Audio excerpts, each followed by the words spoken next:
Okay, so we're going to talk about the bond markets now. Bond markets are over-the-counter transactions where dealers are connected electronically, as the slide shows. What we're talking about here is um, they report the information on something called TRACE, TRACE, which stands for Trade Reporting and Compliance Engine.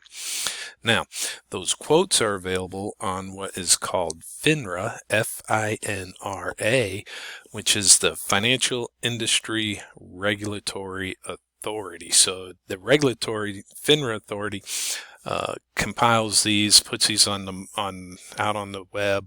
You can find them at like FINRA Markets, Morningstar.com, and things like that. Okay, so this is an over-the-counter market. Unlike the stock market, which has a central location, which is Wall Street, this market is over-the-counter, so it's not quite as crystal clear as the financial market or the equity market is.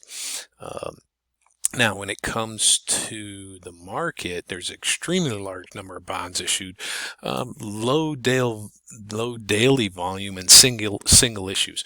You and I investing in a single bond is not really going to do a whole lot for our portfolio. So with that, what you have basically are large financial institutions, Edward Jones, Prudential, folks like that are investing for their millions of customers. So they're going to be out buying these large quantities of bonds, okay, on corporate bonds. So that's generally is what is making up the market, and why the market isn't quite as clear as the equities market.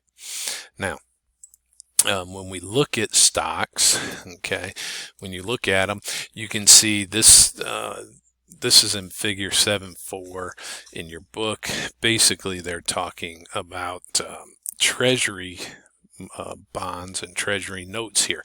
And the only difference between a Treasury note and a Treasury bond is the length of time to maturity. A Treasury note is anything less than 10 years. A Treasury bond is anything over 10 years.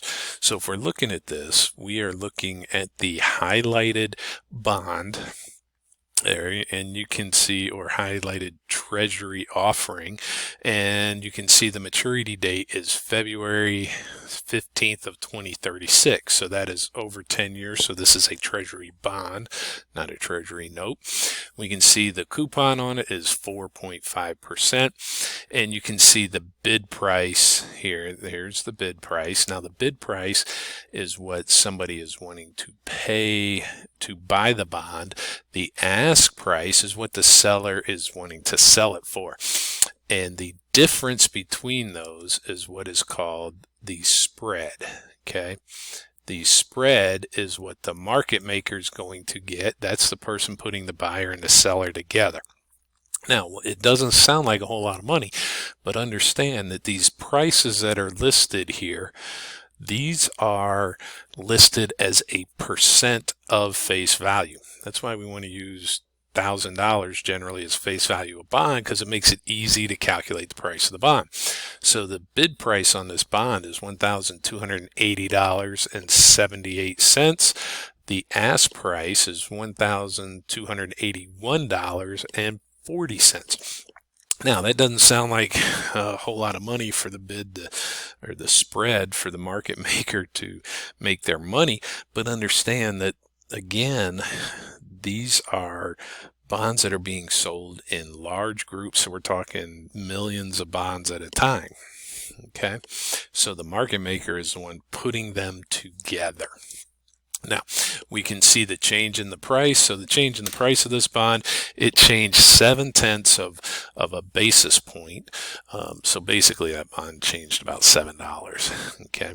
And you can see the ask yield. This is based on the current selling price of the bond. So, remember, we'd take our coupon rate divided by the selling price, and that would give us our ask yield on that bond. Okay.